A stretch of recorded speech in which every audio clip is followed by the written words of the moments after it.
Bismillahirrahmanirrahim. Assalamu alaikum students. My name is Abdurrahman and I am your biology teacher. आज हम जो topic continue करने जा रहे हैं वो पिछले सेशन में हमने एक चीज़ देखी थी लाइसोसोम्स। लाइसोसोम्स की कंटिन्यूटी में दो छोटे छोटे से टॉपिक्स हैं, पेरोक्सिसोम्स और ग्लाइऑक्सिसोम्स।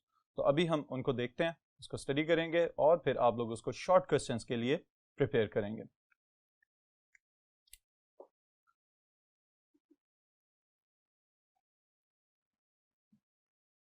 ऑलराइट स्टूडेंट्स, जो ऑर्गेनेल अभी हम डिस्कस करने लगे हैं that is peroxisome. Peroxisome it is a specialised type of lysosome. Okay, अब इसकी स्पेशलिटी क्या है वो इसके नाम के अंदर छुपी हुई है और नाम से ही आपने इसको याद रखना है। It is somehow associated with hydrogen peroxide H2O2। Alright students, और इसका फुल नेम है हाइड्रोजन पेरोक्साइड। अब सबसे पहले इसकी डिस्कवरी की बात कर लेते हैं। जो डिस्कवरर लाइसोसोम्स का था वही डिस्कवरर पेरोक्सिसोम्स का है एंड दैट इज डिड्यू। वो और उसके कोवर्कर्स लिवर सेल्स को स्टडी कर रहे थे, वहां से उन्होंने इस ऑर्गेनेल को डिस्कवर किया। तो इसको हम डिफाइन अगर करना चाहें तो it was single membrane bounded organelle discovered from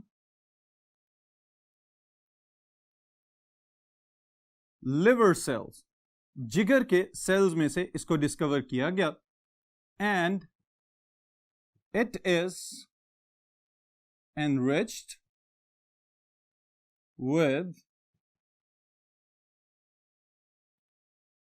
specialized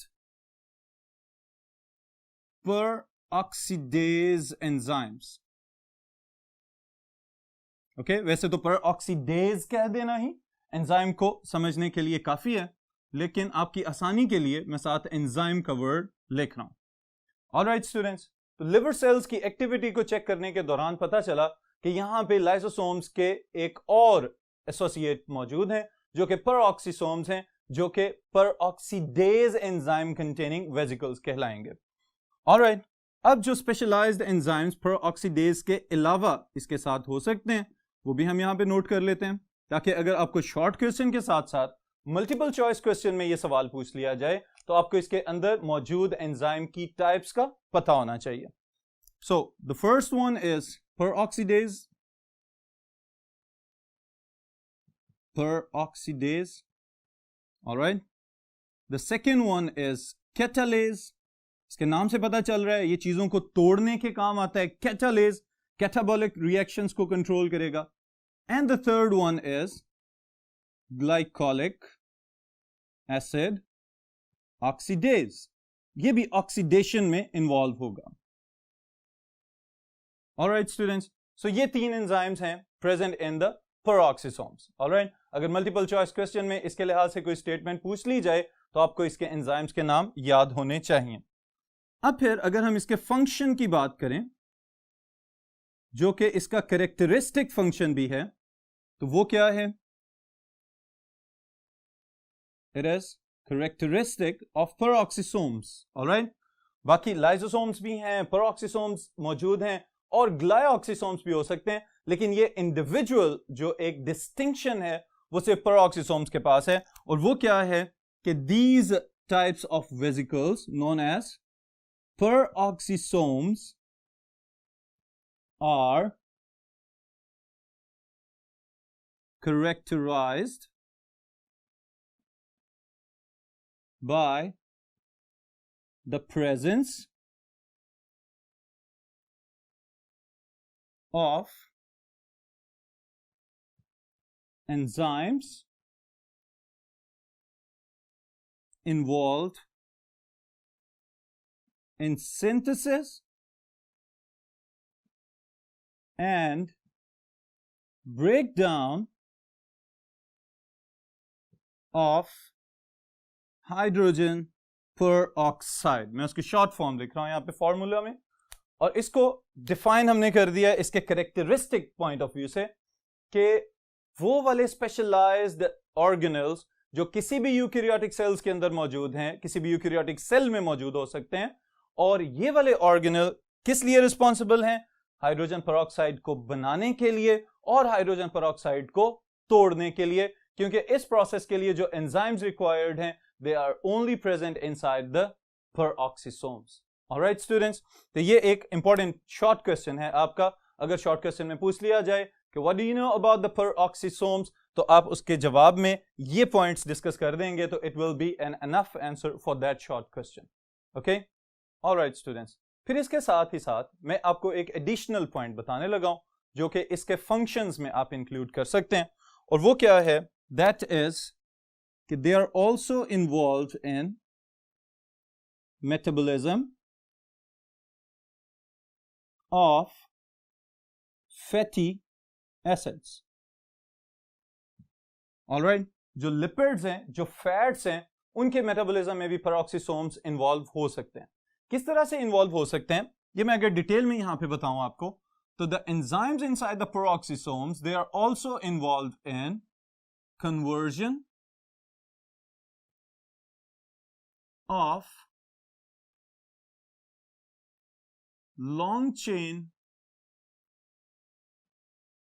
fatty acids into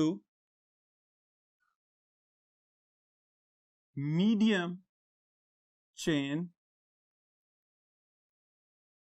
fatty acids, and these medium chain fatty acids, they are further transported to mitochondria, powerhouse of the cell, और ये जो mitochondria है ये फिर further in fatty acids को तोड़ देता है into carbon dioxide and water. Alright, अब ये जो लॉन्ग चेन फैटी एसिड्स हैं, इनको तोड़ने वाले एंजाइम्स पेरोक्सिसोम्स के पास हैं। इन्होंने इसको मीडियम साइज चेन में कन्वर्ट किया, और मीडियम साइज चेन में कन्वर्ट होने के बाद they are shunted into the metabolic reactions of the mitochondria. Mitochondria के रिएक्शंस में दाखिल कर दिया जाएगा, और वहां पे दाखिल होने के बाद माइटोकॉन्ड्रिया इनको तोड़ेगा, कार्बन डाइऑक्साइड और वाटर प्रोड्यूस करेगा, लेकिन हमारे काम की चीज क्या है बीच में? That is energy. Alright students, तो अब सवाल ये पैदा होता है कि अगर ये पेरोक्सिसोम्स एनिमल सेल्स के अंदर यानी कि लिवर सेल्स में से डिस्कवर हुए हैं, तो इसके अलावा किस किस तरह के लिविंग ऑर्गेनिजम्स में प्रेजेंट हो सकते हैं? तो इसके जवाब में भी हम लिख लेते हैं about their presence. They are present in animal cells. They are also present in plant cells. They can be found inside the yeast, fungus की example है, and they are also observed in protozoan cells. All right, students. तो ये different types of living organism, और जो बात note करने की है, all of them they are eukaryotic. Okay, तो मेम्ब्रेन बाउंडेड ऑर्गेनेल्स हैं, यूकैरियोटिक सेल्स के अंदर मौजूद होंगे। ओके, फिर इसके बाद जो नेक्स्ट ऑर्गेनल है इसी के साथ शामिल कर रहे हैं उसको, that is glyoxysome. Glyoxysomes are the next type of single membrane bounded organelles जिनको अभी हम स्टडी करेंगे। इनके लिहाज से सबसे पहला पॉइंट मैं आपको जो बताने लगा हूं, ये एक सरप्राइजिंग पॉइंट है, और वो क्या है? Glyoxysomes are actually specialized peroxisomes but found only in plant cells. सिर्फ प्लांट सेल्स के अंदर मौजूद हैं, और प्लांट सेल्स के अंदर भी जो इनकी प्रेजेंस है वो एक स्पेशलाइज्ड जगह पे ही हो सकते हैं, और किसी भी प्लांट के लाइफ साइकिल के अंदर एक मखसूस वक्त के लिए एक्टिव होते हैं जबकि वो जर्मिनेट कर रहा होता है। और ये सारा प्रोसेस मैं अभी एक्सप्लेन करता हूं आपको। इसकी speciality presence of enzymes,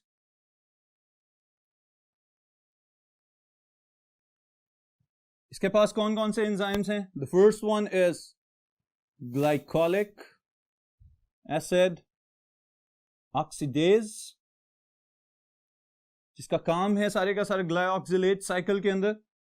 and the second one is again the catalyst, बड़े सबस्ट्रेट मॉलिक्यूल्स को तोड़ के छोटे प्रोडक्ट्स में कन्वर्ट करने वाला enzyme catalyst.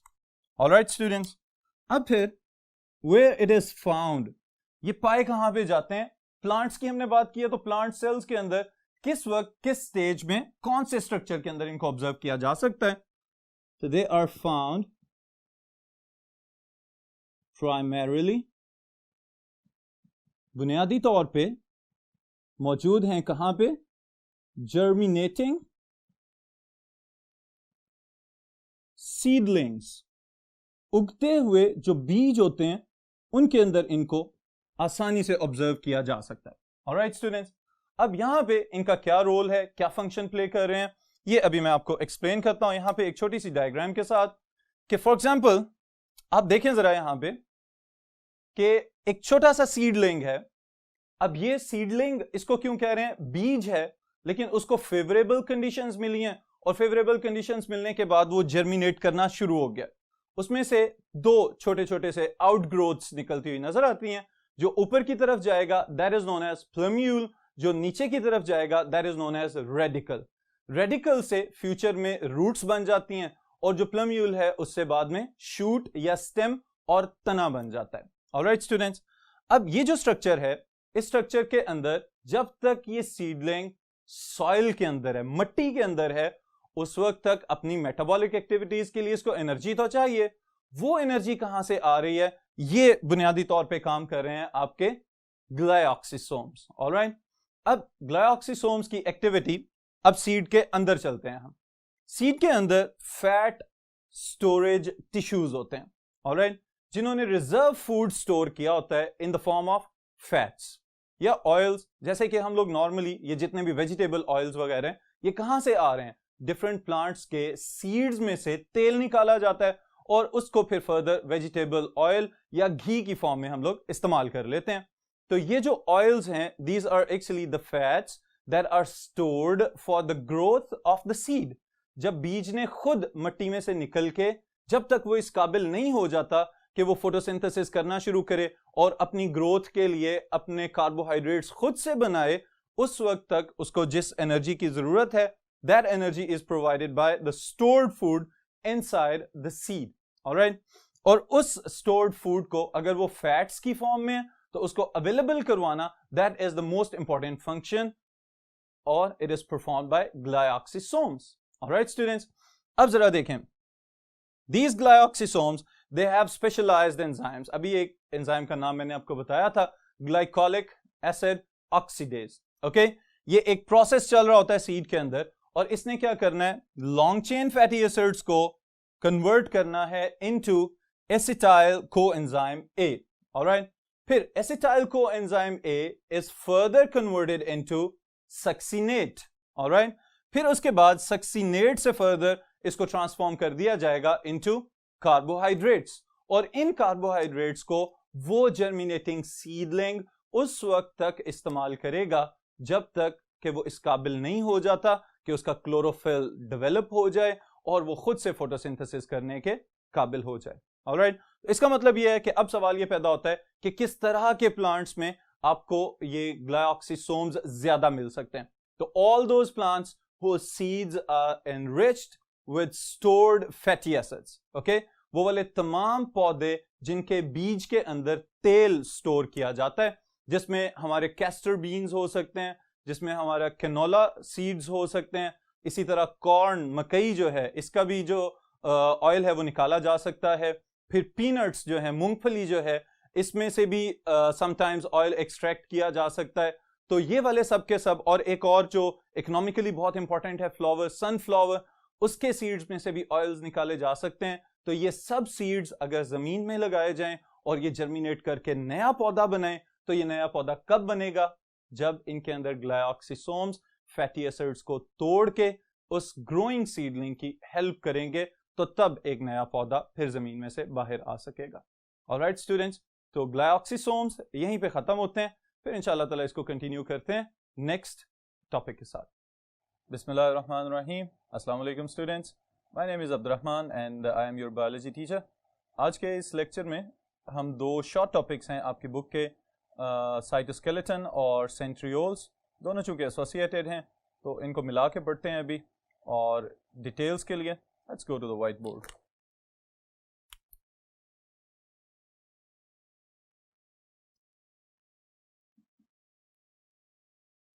Ji students, the first part is cytoskeleton.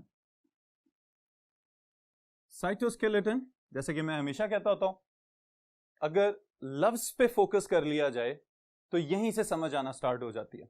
Alright, अब देखें, cyto from the cell, skeleton ढांचा. सेल का जो छोटे छोटे सेल्स हैं, एनिमल सेल्स और प्लांट सेल्स, इन सब के अंदर कोई ना कोई सपोर्टिव स्ट्रक्चर मौजूद है जिसको हम कह सकते हैं कि it is a fabric.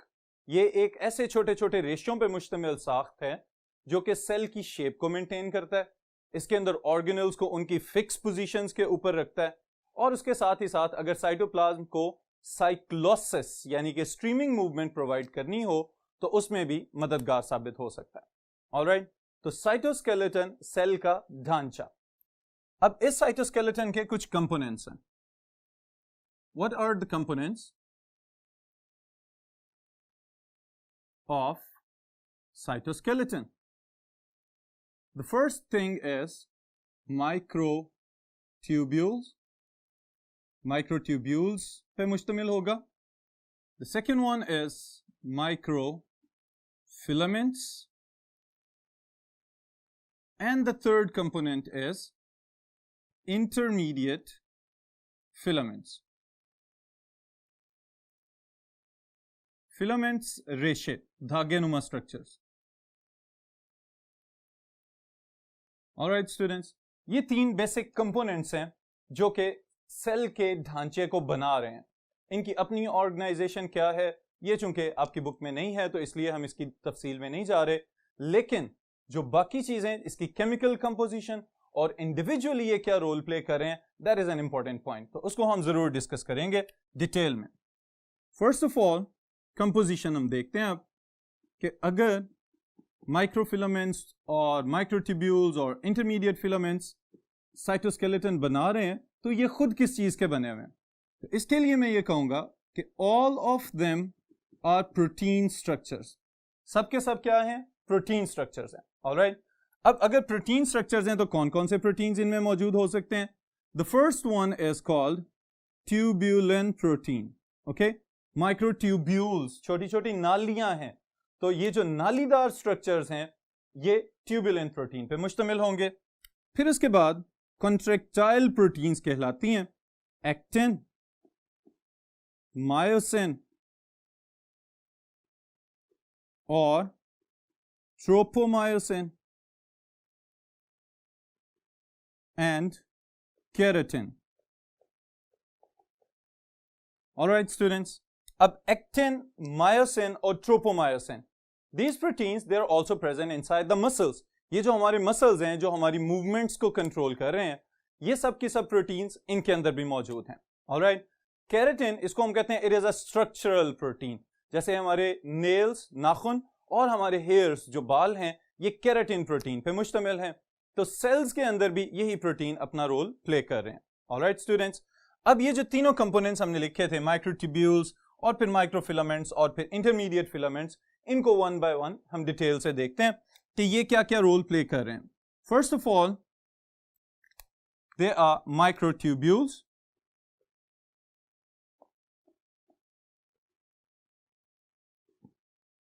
Microtubules size के एतबार से सबसे बड़े कंपोनेंट्स कहलाएंगे. ऑलराइट, और ट्यूब्यूल्स हैं तो इसका मतलब है कि they will be just like the tubes, elongated tubes, लंबी लंबी सी नालियां हैं बुनियादी तौर पे स्ट्रक्चर के लिहाज से, and they are made up of tubulin protein.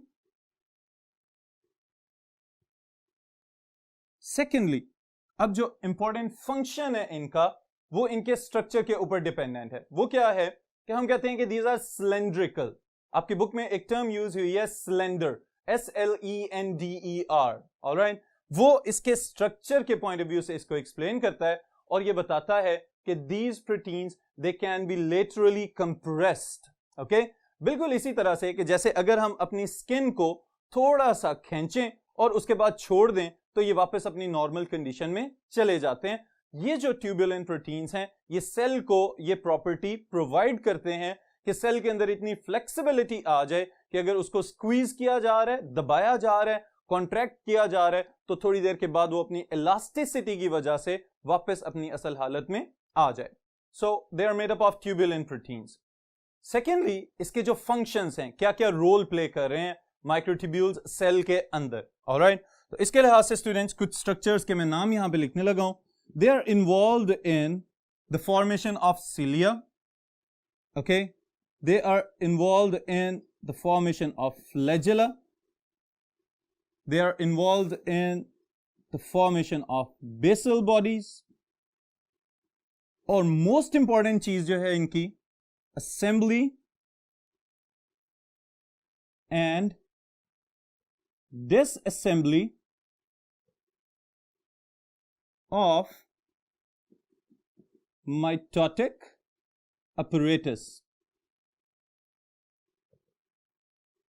Alright, अब देखें ये टर्म्स मैंने यहां पे लिखी हैं, ये फंक्शंस हैं जो कि माइक्रोट्यूब्यूल्स परफॉर्म कर रहे हैं with in the structural organisation of the cell. Cilia number 1, these are the structures that are responsible for movement of different living organisms in water. सबसे पहले नंबर पे पैरामीशियम एक माइक्रो ऑर्गेनिज्म है। अगर आपको याद हो, the slipper shaped living organism, जूते की साख्त की तरह का उसका स्ट्रक्चर होता है। उसकी साइड्स पे बहुत सारे हेयर लाइक स्ट्रक्चर्स होते हैं जो कि उसको पानी में मूव करने में हेल्प आउट करते हैं।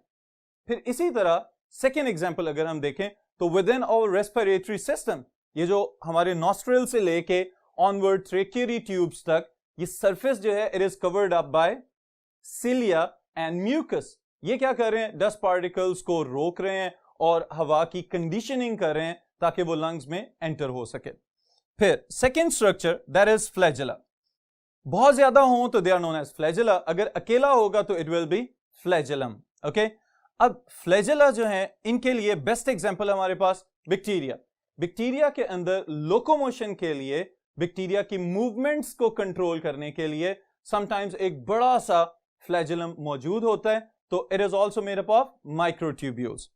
The third structure is the basal body. Basal body क्या चीज है, शायद ये टर्म पहली दफा आप लोग सुन रहे हैं, लेकिन ये आप पहले स्टडी कर चुके हुए हैं। ऑलराइट, जहां पे किसी भी बैक्टीरियम के अंदर फ्लैजेलम एम्बेडेड होता है साइटोप्लाज्म के अंदर, that part is known as basal body. Alright, फिर उसके बाद ये जो फोर्थ पॉइंट हमने यहां पे मेंशन किया है students, this is one of the most important function of these microtubules for the survival and reproduction of the cell. इसका क्या मतलब है, नॉर्मली जब भी सेल्स डिवाइड करते हैं, जो सोमैटिक सेल्स हैं, हमारी बॉडी के जो सेल्स हैं, तो they divide by mitosis. Okay, cell 1 से 2 में तकसीम हो जाते हैं। अब इन सेल्स को डिवाइड करने के लिए एक पूरा अपरेटस बना के दिया जाता है, एक पूरा स्ट्रक्चर बना के दिया जाता है।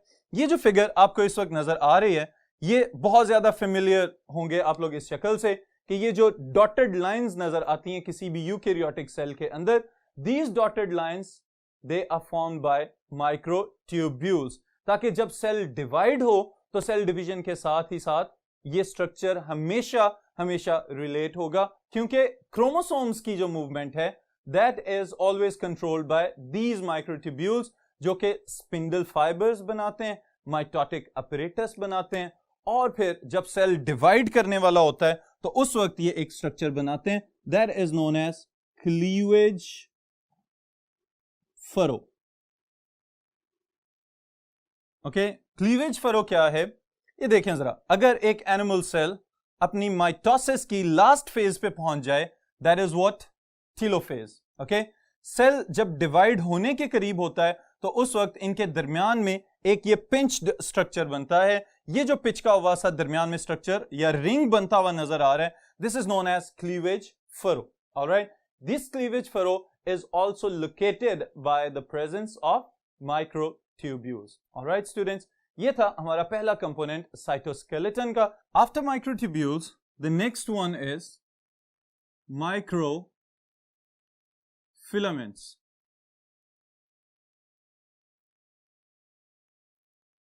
ऑलराइट स्टूडेंट्स, माइक्रोफिलामेंट्स को आप एक और नाम से भी याद रख सकते हैं, that is actin filaments.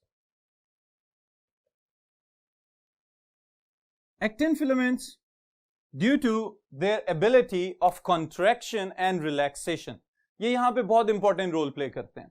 Okay, contraction और रिलैक्सेशन, जैसे हमारे मसल्स के अंदर एक्टिन और मायोसिन मिलके हमारे मसल्स को कॉन्ट्रैक्ट और रिलैक्स करवा रहे होते हैं, बिल्कुल इसी तरह से एक्टिन प्रोटीन्स यहां पे कोई ना कोई कॉन्ट्रैक्टाइल मूवमेंट जो है उसको कंट्रोल करते हैं. और वो किस तरह से पता चलता है? जब हम इनकी प्रेजेंस देखते हैं विद इन द सेल, तो these microfilaments they are linked to plasma membrane on inner surface. Cell के प्लाज्मा मेम्ब्रेन जो कि आउटर मोस्ट बाउंड्री है, उसकी अंदर वाली सतह के ऊपर माइक्रोफिलामेंट्स उसके साथ लिंक्ड हैं. Okay, and that part of cytoplasm is known as ectoplasm. Very good. अब एक्टोप्लाज्मिक पोर्शन में माइक्रोफिलामेंट्स की मौजूदगी किस चीज को रेगुलेट करती है? स्टूडेंट्स, एक टर्म मैं यहां पे लिख रहा हूं, दैट इज साइक्लोसिस और स्ट्रीमिंग मूवमेंट. साइक्लोसिस और स्ट्रीमिंग मूवमेंट. साइटोप्लाज्म का वो वाला पार्ट जो प्लाज्मा मेम्ब्रेन के करीब है, that is always in motion. वो हमेशा मूव करता रहता है बिल्कुल स्लो स्पीड के साथ. वो with in the premises of the plasma membrane circulate करता रहता है. उस मूवमेंट को हम कहते हैं साइक्लोसिस और स्ट्रीमिंग मूवमेंट. अब साइक्लोसिस और स्ट्रीमिंग मूवमेंट की एक और एग्जांपल मैं यहां पे आपको देने लगा हूं, that is amoeboid movement. Amoeboid movement क्या चीज है? यहां पे स्टूडेंट्स अगर आप देखें, ये एक अमीबा हमें with in the aqueous medium move करता हुआ नजर आ रहा है. और अमीबा की मूवमेंट की एक स्पेशलिटी है कि whenever these amoeba they tend to move, जब भी ये मूव करना चाह रहे होते हैं, तो they make pseudopodia, finger like projections बनाते हैं. ओके, अब यहां पे microfilaments they help this eukaryotic cell to make pseudopodia. Pseudopodia बनाने में माइक्रोफिलामेंट्स का किरदार है. और जितनी भी प्रोजेक्शंस यानी कि उभार आपको नजर आते हैं अमीबा में, वो सब के सब माइक्रोफिलामेंट्स की मदद से बनाए जाते हैं ताकि वो हरकत भी करता रहे, और उसके साथ ही साथ अगर कोई फूड पार्टिकल मिल जाता है तो उसको भी एनगल्फ किया जा सके. Okay students, so this is the function of microfilaments. Next, after the microfilaments हम बात करते हैं इंटरमीडिएट फिलामेंट्स.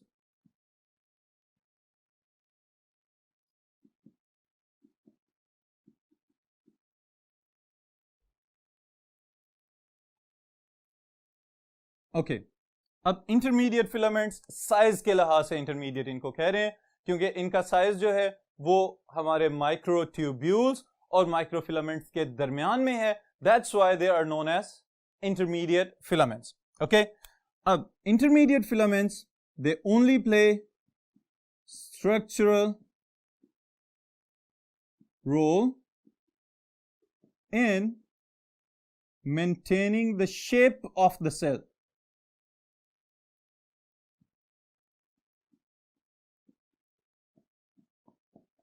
सेल की जो शक्ल हमें नजर आती है, एनिमल सेल है या कोई प्लांट सेल है, प्लांट सेल के बाहर सेल वॉल तो उसको उसकी एक रिजिड स्ट्रक्चर या सपोर्ट प्रोवाइड कर ही रहा है, लेकिन सेल के अंदर वाली साइड पे जो स्ट्रक्चर्स यहां पे कार फरमा है उसकी शक्ल को मेंटेन करने में they are the intermediate filaments. Okay, intermediate filaments यहां पे एक जबरदस्त किस्म का रोल प्ले कर रहे हैं, और वो क्या है कि अभी माइक्रोफिलामेंट्स में हमने देखा है the cytoplasm it is always circulating. अगर ये मूव करता रहेगा तो ऑर्गेनल्स कहां जाएंगे? तो यहां पे इंटरमीडिएट फिलामेंट्स अपना काम करते हैं, और वो क्या करते हैं? दे एंकर, सहारा देते हैं the organelles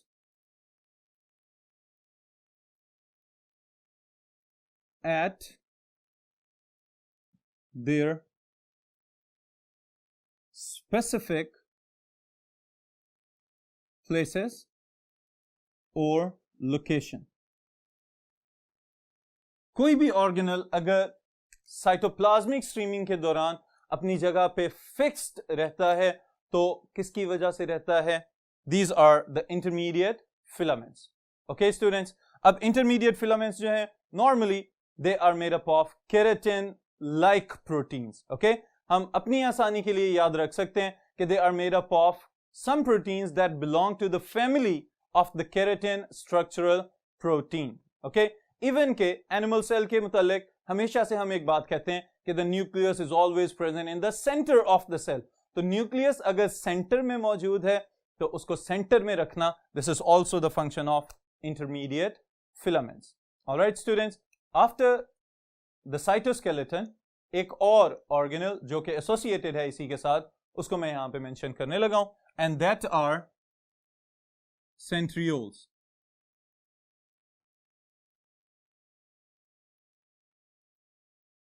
ji students, centrioles are one of the most important organelles present in animal cells. Okay, अब सबसे पहले नंबर पे चलें, मैं यही बात आपको बताता हूं कि they are present in what type of cells? They can be present in animal cells. They can be found in microorganisms, few of the microorganisms. And they can be observed in lower plants. Lower plants में किन plants को normally put किया जाता है? वो वाले पौधे कि जो non-vascular plants हैं, like bryophytes हैं, mosses वगैरह और funaria etc. Okay? फिर इसके साथ ही साथ एक और objective point मैं आपको यहाँ पे लिखवाने लगा हूँ, इसको आप लोग जरूर नोट कीजिएगा। Centrioles are one of the other non-membranous structures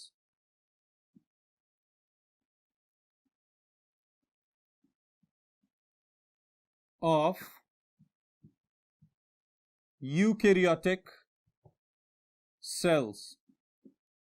Okay, ribosomes वो ऑर्गेनल्स हैं जिनके पास कोई भी आउटर मेम्ब्रेन मौजूद नहीं होती। ओके, सेंट्रियोल्स की अभी हम बात कर रहे हैं और इसके बाद एक और ऑर्गेनल मजीद हम डिस्कस करेंगे।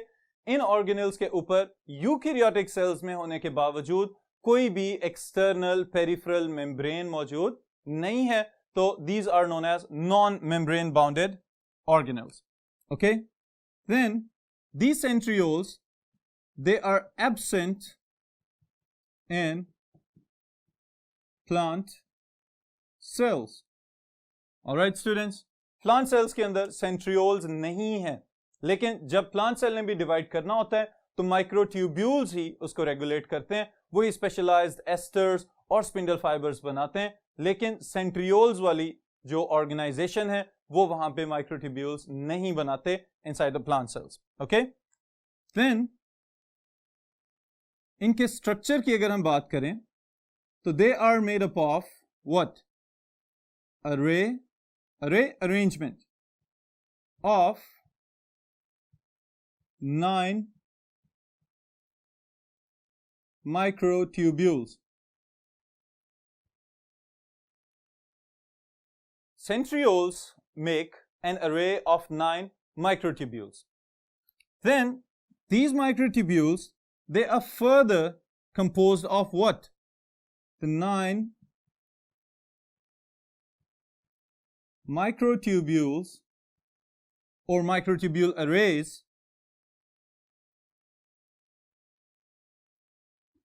is further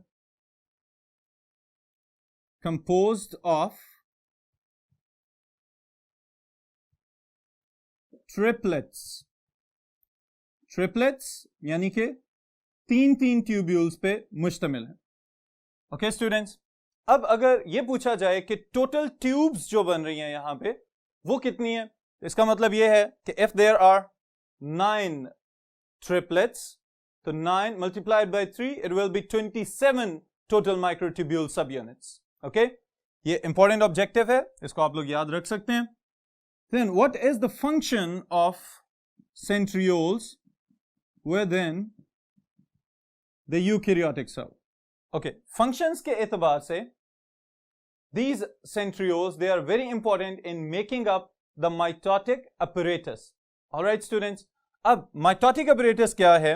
अगर आप बोर्ड के ऊपर देखें तो ये एक सेल डिवाइड होना चाह रहा है. ओके, जब भी कोई सेल डिवाइड होने लगता है तो इन द बिगिनिंग, ओके, बिल्कुल सेल डिवीजन से पहले सेंट्रियोल्स दे रेप्लिकेट, एक से दो हो जाते हैं. ओके, अब अगर ये पेयर्स में मौजूद हैं, यानी कि जैसे अभी मैंने आपको बताया कि ये 9 माइक्रोट्यूब्यूल्स के दो अलग-अलग से अरेज बनाते हैं, दो अलग-अलग सेट बना के वहां पे मौजूद होते हैं.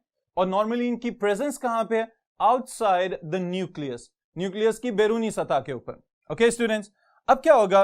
If this cell is going to divide, तो सेंट्रियोल्स रेप्लिकेट होंगे. रेप्लिकेट होने के बाद क्या होगा? These centrioles they will travel to the opposite poles, अलग-अलग से ट्रेवल करते हुए न्यूक्लियस की ऑपोजिट साइड्स पे जाके सेटल हो जाते हैं और फिर उसके बाद वहां से स्पिंडल फाइबर्स बनाते हैं. वो स्पिंडल फाइबर्स जब न्यूक्लियस डिस्टॉर्ट हो जाएगा, डिसऑर्गेनाइज हो जाएगा, तो क्रोमोसोम्स नजर आना शुरू होते हैं. क्रोमोसोम्स के ऊपर एक सेंटर पे पॉइंट होता है और उसका नाम क्या होता है? Yes, centromere. सेंट्रोमेयर के ऊपर काइनेटोकोर फाइबर से ये उसको अटैच करते हैं और फिर उसके बाद क्रोमोसोम्स को मूव करना शुरू करवा देते हैं towards their respective poles. Alright, और फिर एट द एंड क्या होगा? जो लास्ट फेज होती है सेल डिवीजन की, वहां पे हमें क्या नजर आता है कि whenever the animal cell is going to divide, a specialized ring is formed in the middle of the two daughter cells, और वो जो रिंग बनता है that is known as the cleavage furrow. All right students, that cleavage furrow, it is located by microtubules of the centrioles. तो centrioles cleavage furrow बनवाते हैं और उसके बाद क्या होता है कि सेल को आहिस्ता आहिस्ता पिंच करते हुए एक दूसरे से सेपरेट कर देते हैं and the cell ultimately divides into two daughter cells. All right, अब आपकी आसानी के लिए ये एक दो पॉइंट्स मैं यहाँ पे मेंशन करने लगा हूं कि अगर शॉर्ट क्वेश्चन में ये वाला सवाल पूछा जाए कि what are the functions of the centrioles, तो आपको पता हो कि आपने कितना लिखना है और क्या लिखना है. Number 1, important for making the mitotic apparatus. Okay students, mitotic apparatus बनाने में हेल्पफुल है. Number 2,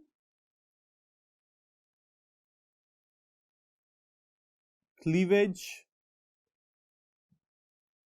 furrow formation at the time